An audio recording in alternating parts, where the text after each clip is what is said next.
Okay, welcome back. Just a little bit of delay. Welcome back to Learning Target 5 Quadratic Equations, factoring. So I had originally said it was IXL I1 and I3. It is just going to be I1. The reason is this is part 2.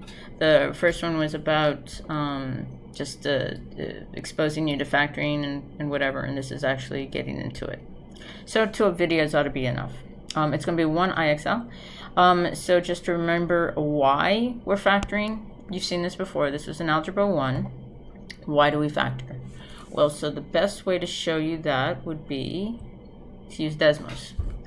So the thing we're going to use most of is quadratics. And we saw yesterday, or we saw in the last one, is that all of this stuff is about graphing and modeling and predicting what's going to happen, whether it's coronavirus or money or finance, lots of stuff. We want to see what's going to happen, or what's happening now, and what's going to continue to happen. And then we pick a graph or a function that looks closely related to it, and then we use that function. So for instance, here we have a quadratic. So factoring is almost always, or the one that I know most it's dealing with is quadratic.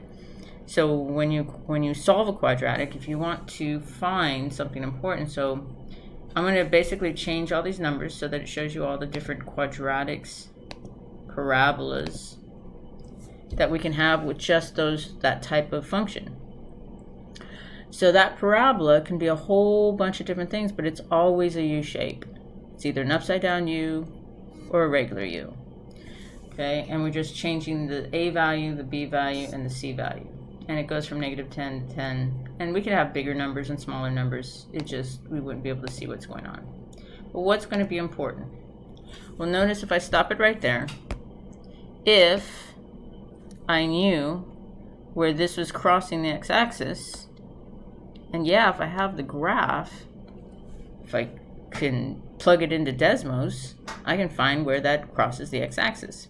If I find where that crosses the x-axis, then I know that the x-intercept is going to run right down in between them. Sorry, not the x-intercept, the vertex. If I know the vertex goes right between them, I can eventually find the vertex. If I find the vertex and I find these 2 points over here, I can pretty much do a rough sketch of the graph. And that's our goal.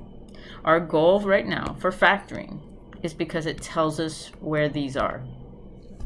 Okay, so if I don't have the graph, if I don't have a Desmos, a calculator, a computer in front of me, I can actually figure it out myself without any of that. All right, so here's how we do it. So we're going to start with the easy ones. First of all, what factoring is undoing distributive properties. If I were to take this and distribute my 2, I'm going to get 2x. If I take it and distribute my 2 to my y, I'm going to get 2y. So factoring is just undoing the distributive property. So if I have this here, I want to undo it. I notice my first number, my coefficients here. They all have a 5 in front of it. Coefficients. You don't need to copy this down, but sometimes they ask you, or they say, what's the coefficient or whatever. You might want to know that the coefficient is the number in front of your variable. Okay? So basically now I want to make it a distribution problem. So I look at 5 and I look at 10, and I know that 5 goes into both of them. So I'm going to pull out a GCF. Okay, I want to pull that out in front of it. And I notice also that they both have x's in it. I want to take the biggest x that is in both of them. Okay, every time I say the biggest x, everybody always says, oh, it's x squared. Yes, x squared is the biggest, but x squared is not in both x's. Okay, so now we've pulled out our GCF, 5x. Then what I want to do is I want to distribute.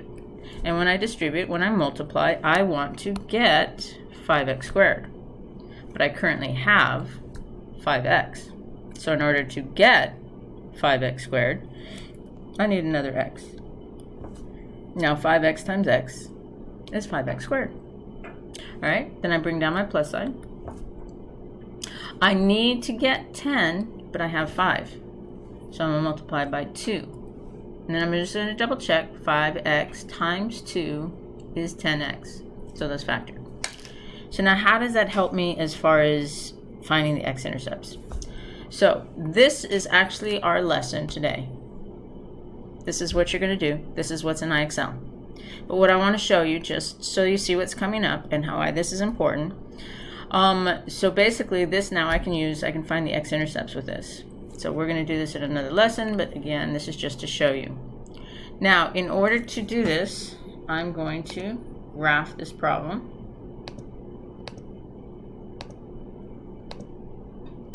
Y equals 5x squared, what was it, plus 10x. There it goes. There's our parabola. If I were to graph it, it would actually come out like that. And I could see where the x-intercepts are. They're at -2 and 0.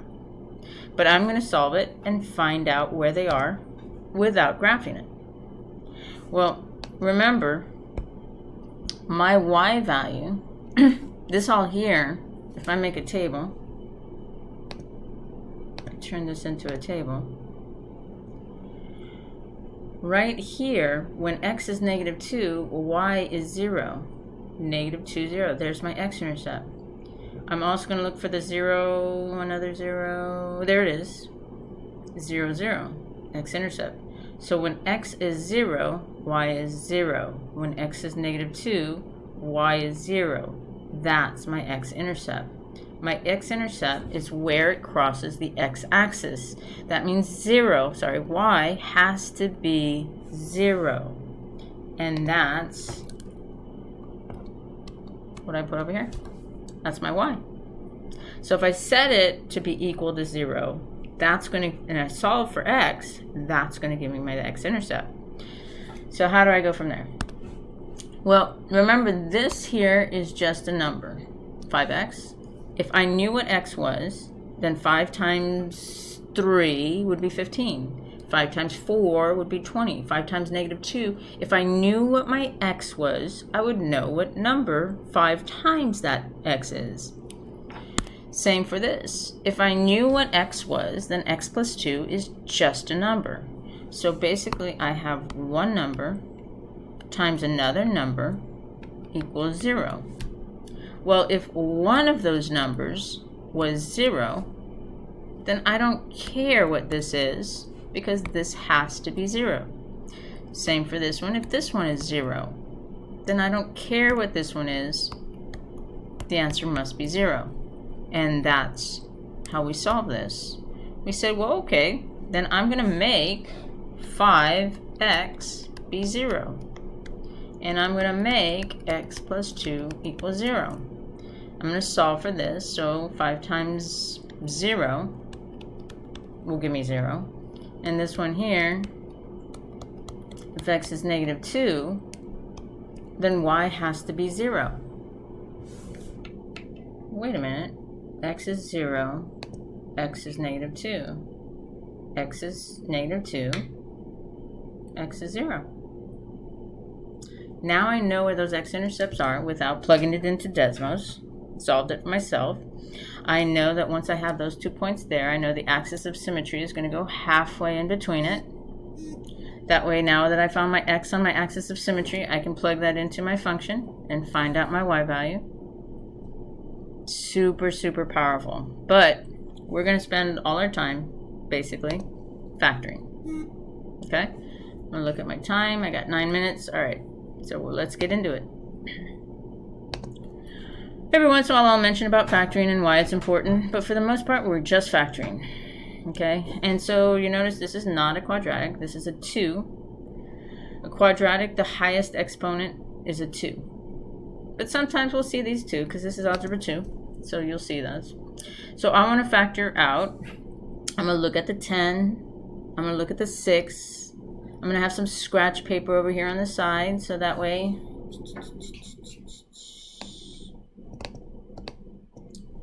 I can work on this.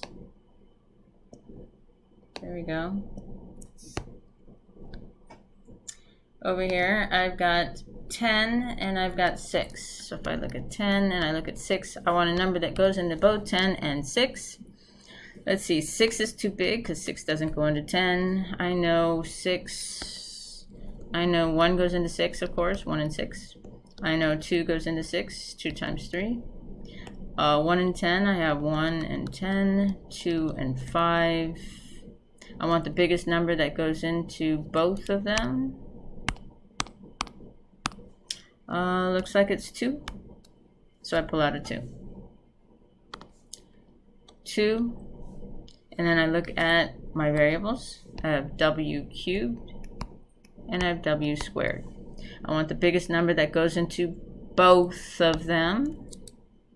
So it looks like it's w squared. I want to multiply or distribute. I want to get 10 when I'm done. I have a 2, so I need 5. I need a w to the 3rd power, but I have w squared.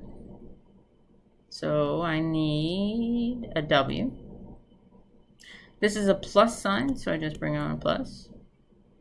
I need a 6, but I have a 2. What times 2 is 6? And this was a 6w squared. I already have a w squared, so I don't need any more. So I'm going to plug it in. 2w. Oops. 2w. Now I could either use this little box, or I could use a capital 6 with caret squared. I don't want to put in the parentheses there because it looks funny, so I'm going to put an arrow. And then I'm going to put w plus, oops, 5w plus 3. Now if I put a w again here, notice I've got 5w plus 3w, which is 8w. That doesn't make any sense because why aren't they the same here?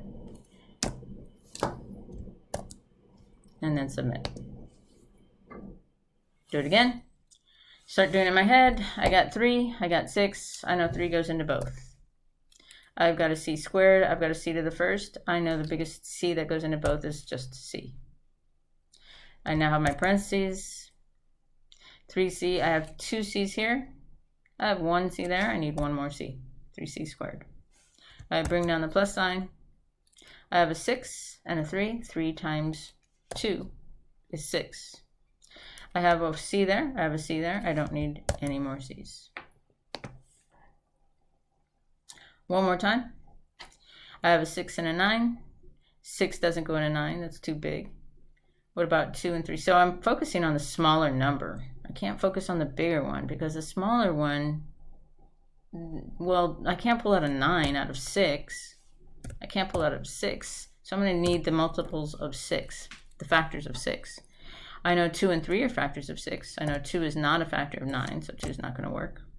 3 is a factor of 6, and it's a factor of 9. I have s to the 3rd there, but I don't want to pull out an s to the 3rd because that's not in s squared. I need the biggest one that goes into both.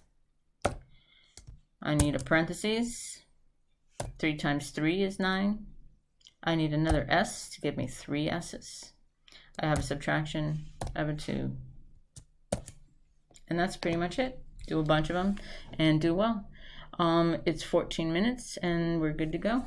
Let me know if you have any questions.